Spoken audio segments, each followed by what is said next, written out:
When it got hot in the valley, Thomas and I drove our cows up to a cool green pasture in the mountain to graze. Usually we stayed there with the cows for 2 months. Then we brought them down to the valley again. The work was easy enough, but it was boring. All day we tended our cows. At night we went back to the tiny hut where we lived, ate supper, and worked in the garden and went to sleep. It was always the same. Then Thomas had an idea that changed everything. Let's make a doll, the size of a man, he said. It'll be fun to make, and we can put it in the garden to scare away all the birds. It should look like Harold, I said. Harold was a farmer we both hated. They made the doll out of an old sack stuffed with straw. We gave it a pointy nose like Harold's and tiny eyes like his. Then we added dark hair and a twisted frown. Of course, we also gave it Harold's name. Each morning on our way to the pasture, we tied Harold to a pole in the garden to scare away the birds. Each night, we brought him inside so that he wouldn't get ruined if it rained. When we were feeling playful, we would talk to him.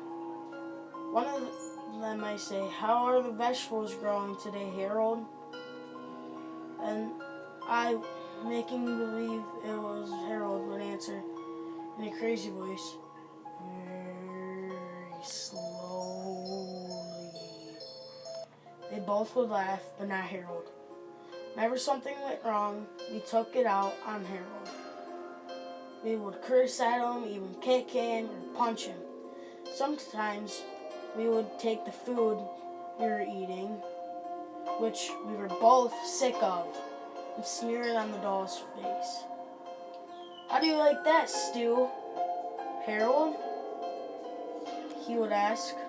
"Well, we'd better eat it or else." Then we would howl with laughter. One night, after Thomas had wiped Harold's face with food, Harold grunted. "Did you hear that?" Alfred asked. "It was Harold," I said. "I was watching him when it happened. I can't believe it." "How could he grunt?" I said. "He's just a sack of straw. It's not possible." "Let's throw him in the fire," said Thomas, "and that will be that." "Let's not do anything stupid," said Alfred. "We don't know what's going on. When we move the cows down, we'll leave him behind. For now, let's just keep an eye on him." So we left Harold sitting in the corner of the hut. We didn't talk to him or take him outside anymore. Now and then the dog grunted, but that was all. After a few days, we decided there was nothing to be afraid of. Maybe a mouse or some insects had gotten inside Harold and were making those noises. So Thomas and Alfred went back to their old ways. Each morning, we put Harold out in the garden, and each night we brought him back into the hut. When we felt playful, we joked on him. When we felt mean, we treated him as badly as ever. Then one night, Alfred noticed something that frightened him. "Harold is growing," he said. "I was thinking the same thing," Thomas said. "Maybe it's just our imagination," I said. "We have been up here on this mountain too long." The next morning, while we were eating, Harold stood up and walked out of the hut, climbed up on the roof, and trotted back and forth like a horse on its hind legs. All day and all night long, he trotted like that. In the morning, Harold climbed down and stood in a far corner of the pasture. The men had no idea what he would do next. They were afraid. They decided to take the cows down into the valley that same day.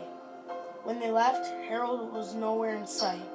They felt as if they had escaped a great danger and began joking and singing. But when they had gone only a mile or two, they realized they had forgotten to bring the milking stools. Neither one wanted to go back for them, but the stools would cost a lot to replace. "There really isn't nothing to be afraid of," we told one another. After all, what could a doll do? We drew straws to see which one would go back. It was Thomas. "I'll catch up with you," he said, and I walked on toward the valley. When Alfred came to a rising path, he looked back for Thomas. He did not see him anymore, but he did see Harold. The doll was on the roof of the hut again. As I watched, Harold kneeled down and stretched out a bloody skin to dry in the sun.